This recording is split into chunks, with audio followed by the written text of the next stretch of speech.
Маркетингийн удирдлага мультимедиа сурах хүчгийн 8 дугаар бүлэг зах зээлийн хэсэгчил ба зорилттой зах зээл.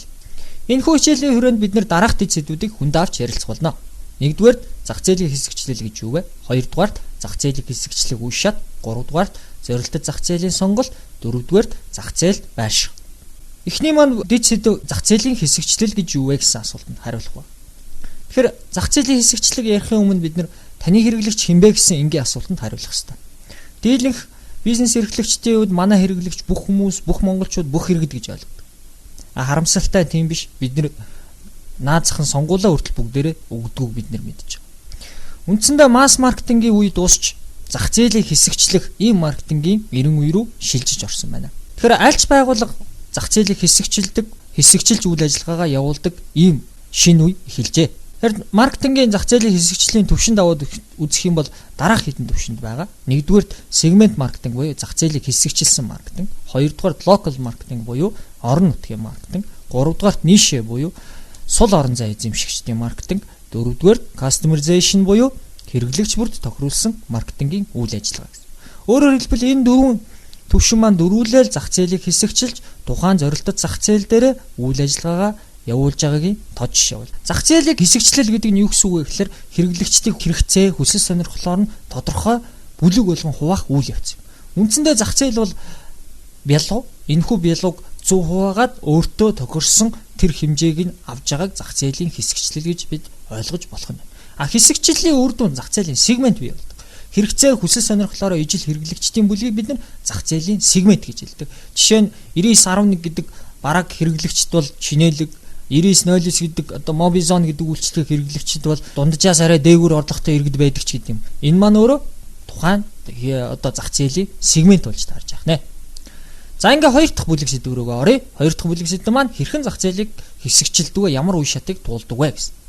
Зах зээлийг хэсэгчлэх үе шат 1-р зах зээлийг хэсэгчлэх шалгуураа тавьдаг. 2-дугаарт нь зах зээлийг хэсэгчлэх зарчмаа сонгож авдаг.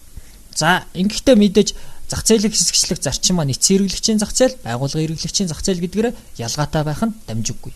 За ингээ зах зээлийг хэсэгчилснийхээ дараа зорилттой зах зээлээ сонгож авах байгаа. Тухайн зах зээлийн хуваагдаад гараад ирчихсэн сегментүүдийг үнэлээд түүнээсээ өөрсдийнхөө үйлчлэгээр сонгож авж байгаа зорилттой зах зээлээ тодорхойлж гаргаж ирэх үү. За дараа нь зорилттой зах зээл дээр байршина. Тухайн зорилттой зах зээлийн хэрэгцээ, хүсэл сонирхлыг нь судалсны үндсэн дээрээс түүнд нь тохирсон маркетингийн холцыг бүрдүүлэх. Зах зээлийн хэсэгчлэг үе шат маань саяны дараах 3 үе шаттай байна. За одоо бүгдээрээ энэ бүгдийг задлж авч үзье. За 1-р нь зах зээлийн хэсэгчлэх шалгуур гэж. Альва зах зээлийн хэсэгчлэхээс өмнө та бүхэн дараах хэдэн шалгуурыг тавих ёстой байна. 1-р ашиг хөрөнгө оруулалтын өгөөжийг дээшлүүлэх. Зах зээлийг хэсэгчилсний үр дүн компани ашиг хөрөнгө оруулалтын өгөөж нэмэгдэж байх ёстой. Ингэж нэмэгдэж байх юм бол тухайн зах зээлийг хэсэгчлэх шалгуурт тэнцсэн байна гэж үзэх юм. За 2-дугаар сегментүүдийн хоорондын худалдаа авагчдын хэрэгцээний ялгаа байх ёстой. Өөрөөр хэлбэл үүрэн телефон хэрэглэгчд байлаа гэж бодоход тэдгээрийн хооронд зарим нь их ярах хэрэгцээтэй, зарим нь бол зүгээр дуудлага авах хэрэгцээтэй гэдэг юм хоорондоо ялгагдах ялгаа байх ёстой. 3-дугаарт нэг сегментийн боломжит худалдаа авагчдын хэрэгцээ шаардлага нь ижил төстэй байх ёстой. Сегментүүд хоорондоо ялгаатай, харин нэг сегментүүд хоорондоо ижил төсөөтэй байх ёстой байна. За 4-т нь тухайн сегментийг татах маркетингийн үйл ажиллагаа биелэгдэх боломжтой байх ёстой. Өөрөөр хэлбэл тодорхой сегментийг илрүүлж гаргаж ирчээд тэрэнд тохируулсан маркетингийн холцыг боловсруулах тийм боломж нөхцөлтэй байгаа тохиолдолд энэ маань зах зээлийг хэсэгчлэх шалгуурт тэнцэж байна гэж үздэг. За 5-дугаарт альва зах зээлийг хэсэгчлэх үйл ажиллагаа энгийн бөгөөд хэмжигдэхүйц харагдахүйц байх ёстой гэж үздэг байна. За ингээ бүгдээрээ эцсийн хэрэглэгчийн зах зээлийг хэсэгчлэх зарчим руугаа оръё. Өөрөөр хэлбэл саяны үндсэн шалгуурууд тэнцэж байх юм бол зах зээлийг хэсэгчлэх зарчмаа сонгож авдаг. За одоо бидний ярих гэж байгаа энэ зарчим бол эцсийн хэрэглэгчдийн зах зээлийг хэсэгчлэх зарчим байна. Эцсийн хэрэглэгчийн зах зээлийг хэсэгчлэхдээ үндсэн 4 зарчмаар хэсэгчилж болдог. 1-р газар зүйн зарчим гэж байдаг. 2-р хүн ам зүйн зарчим гэж байдаг. 3-р психографийн зарчим гэж байдаг. 4-р худалдаа авах зан төлөвийн зарчим гэж байдаг байна. Газар зүйн зарчим. Газар зүйн зарчим гэдэг нь эцсийн хэрэглэгчдийг бид нэр оршин сууж байгаа газар зүйн бүс нутаг, улс орон, аймаг сум, хот сүрэн газар, цаг агаар, уур амьсгал, хүн амын нэгтрчлаас нь хамааруулаад хэсэгчилж байх юм бол үүнийг газар зүйн зарчмаар хэсэгчилж байна гэж ойлгох нь. Ингэхдээ бидний гол анхаарах ёстой зүйл бол тухайн бүс нутаг улс орноосоо хамаарсан хэрэгцээ шин чанар нь хоорондоо ялгаатай байх ёстой гэдгийг санаж байх ёстой байна.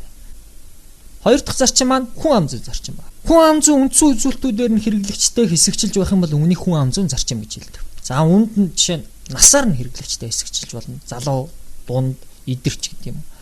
Аль эсвэл амьдралын мөчлөгөөр нь хэсэгчилж болно. Залуу гэр бүл зориулсан, нэг хүүхэдтэй гэр бүл зориулсан ч гэдэг юм. За аль эсвэл хүүснээс нь хамруулаад эрэгтэй хүмүүс зориулсан, эмэгтэй хүмүүс зориулсан. Аль эсвэл орлогоос нь өндөр орлоготой, дундаж орлоготой, чинээлэг, ядууч гэдэг юм. Аль эсвэл ажил мэргэжлээс офисын ажилтнуудад зориулсан, аль эсвэл одоо хар бор ажил хийдэг хүмүүс зориулсан. Гэр бүлийн байдлаас нь гэрэлсэн, гэрлээгүй, салсан ч гэдэг юм. Ам бүлийн тооноос нь хамруулаад цөөн ам бүлтэй, за олон ам бүлтэй ч гэдэг юм. Боловсролын төвчнөөс нь дээд, дунд, нийгмийн ангиас нь нийгмийн дээд ангийнх, дунд ангийнх, чинээлэг ангийнх, доод ангийнх ч гэдэг. Бусад. Тэгэхээр хүн ам зүйн зарчим маань бол ердөөсөө хүн ам зүйн үндсэн үзүүлэлтээр. Жишээ нь бус дотор арьс өнгөөр нь байж болно, шашин шүтлгээр нь байж болно. За психографийн зарчим бол үндсэндээ шинэлэг бөгөөд үндсэндээ хуучин сэтгэл зүйн зарчим дээр нэмэх нь хүн ам зүйн зарчмыг нэмээд психографийн зарчим гэж хэлж байгаа. Тэгэхээр психографийн зарчим маань өөрөө сэтгэл зүйн үндсэн үзүүлэлт болоод хүн ам зүйн үндсэн үзүүлэлтээс нь хамааруулаад хүмүүсийг одоо жишээ нь энэ валсаар ангилж байгаа юм. Шинчлэгчид, сэтгэгчид, тэмүүлэгчид, туршигчид, итгэгчид гэх мэт ангилж болдог байна. За дөрөв дэх зарчим маань бол худалдаа авах зан төлөв. Худалдаа авах зан төлөвийн зарчим маань худалдаа авж байгаа төлөв байдал түүнд үзүүлж байгаа үйлдэлээс нь хамааруулаад хэрэглэгчтэй хэсэгчилж байгаа зарчмыг хэлдэг байна. За энд худалдаа авах шийдвэрт оролцож байгаа үүргээс нь хамааруулж болно. Худалдаа авах шийдвэр гаргалт нөлөөлөгч рүү хандсан, аль эсвэл санаачлагч руу хандсан, аль эсвэл худалдаа авах шийдвэрийг гаргаж байгаа ч гэдэг. За хизээ худалдаа авдгаас нь хамааруулж болно. За дээрэс нь үр ашигаас нь ямар үр ашиг хүртээд байдیں۔ Сэтгэл зүйн үр ашиг юм уу, аль эсвэл бодиттой үр ашиг юм уу? За үнч байдлаас нь хэр зэрэг үнч юм. За хандлагаас нь эерэг хандлагатай, сөрөг хандлагатай, аль эсвэл нааштай. За иймэрхүү дөрвөн зарчмаар эцсийн хэрэглэгчийн зах зээлийг хэсэгчилдэг байна. За харин байгууллагын хэрэглэгчийн зах зээлийг хэсэгчлэхдээ бас үндсэн дөрвөн зарчим байна. За нэгдүгээр хүн ам зүйн зарчмаар хэсэгчилж болно. За компанийн хэмжээ, ажилчдын тоо, ямар салбарт үйл ажиллагаа явуулж байгаа гэдгээс нь хамааруулж болно. Хоёрдугаард газар зүйн зарчмаас нь хамааруулж хэсэгчилж болно. За хаана байршдаг, хотын төвийнх үү, хотын гаднах уу, хөдөө орон нутгийнх уу, аль эсвэл аймгийн төвийнх үү ч гэдэг юм. За худалдаа авах төлөв байдлаас нь хамааруулж болно. Хэрэг захиалгын хэмжээ өгдөг, худалдаа авж байгаа шалгуур нь ямар худалдаа авах үе шатыг аль шатанд явж байгаа гэдгээс хамааруулж ангилж болно. Хувь хүний буюу нөгөө шийдвэр гаргалтыг гаргаж байгаа хүний хандлага, үнж байдлаас нь хамааруулж байгууллагын хэрэглэгчийг хэсэгчилдэг байна. Ер нь энэ бид нар энэ хэсэгчлэх зарчмын хувьд ямар ч зарчмыг авч ашиглаж болно. Хамгийн гол нь нөгөө хэсэгчилсний үр дүнд хэрэгцээ шин чанарын хувьд ялгаатай группүүд үүссэн байх ёстой гэдгийг л маш сайн анхаарах ёстой байна. За ингээд 3 дахь дэд дүүрэг оръё. Зах зээлийг хэсэгчилсэн бол тухайн зах зээлийн үдээс зорилттой зах зээлээ сонгож авах энэ хэсэг рүү орж ирж байгаа. Тэгэхээр зорилттой зах зээл гэдэг маань юу гэсэн үг вэ гэхээр зах зээлийн хэсэгчлийн үр дүнд бий болчихсон тэр сегментүүдээс өөрийнхөө үйлчлэгээр сонгож авсан тийм зах зээлийг зорилттой зах зээл гэж хэлэх юм. Тэгэхээр зорилттой зах зээлийг сонгоо авахдаа дараах хэдийн шалгуурыг тавих хэрэгтэй. Нэгдүгээр тухайн сегментийн хэмжээ ба өсөлт. Өөрөөр хэлбэл том сегментэд үйл ажиллагаа явуулах тусмаа компани олох ашиг орлого маань нэмэгдэж таарна. За дээрэс нь бас тухайн сегмент маань өнөөдрийн хэмжээнээс гадна цаашдаа явандаа өсөх хандлагатай байна уу үгүй юу гэдгийг харж зорилттой зах зээлээ сонгож авдаг байна.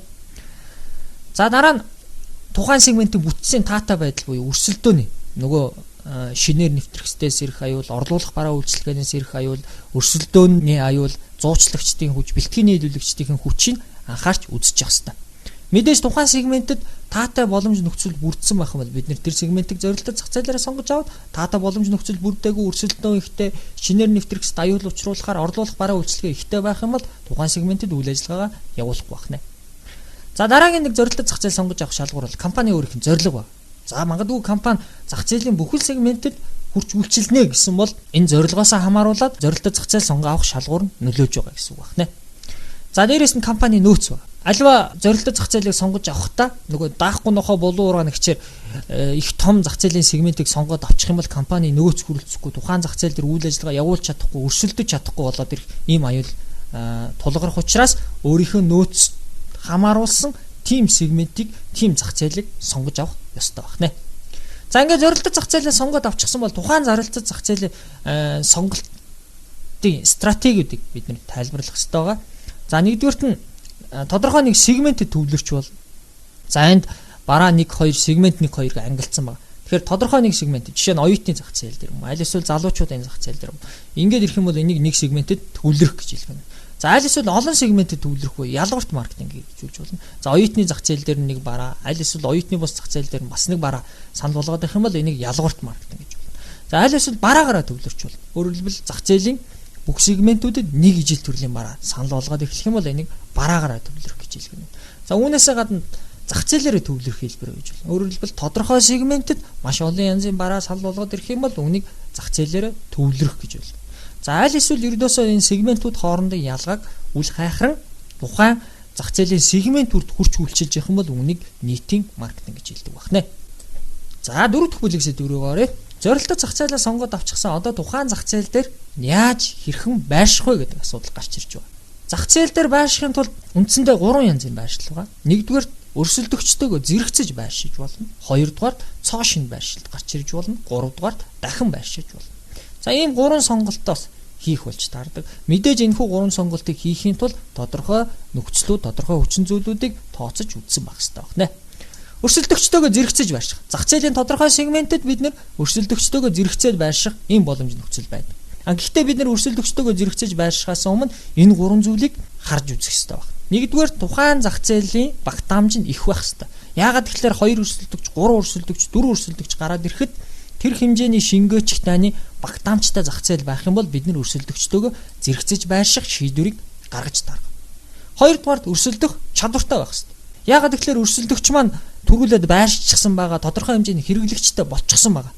Тодорхой нөөц зарцуулчихсан байгаа. Тийм учраас бид нар сүүлд нь гарч ирж байгаа учраас түүнтэй өрсөлдөх чадвартай өрсөлдөх боломж нөхцөлтэй байх хэрэгтэй.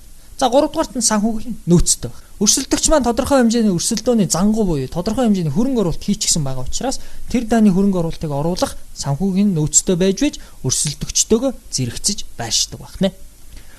Хоёр дахь нь цоо шин байршлын хэлбэр байна.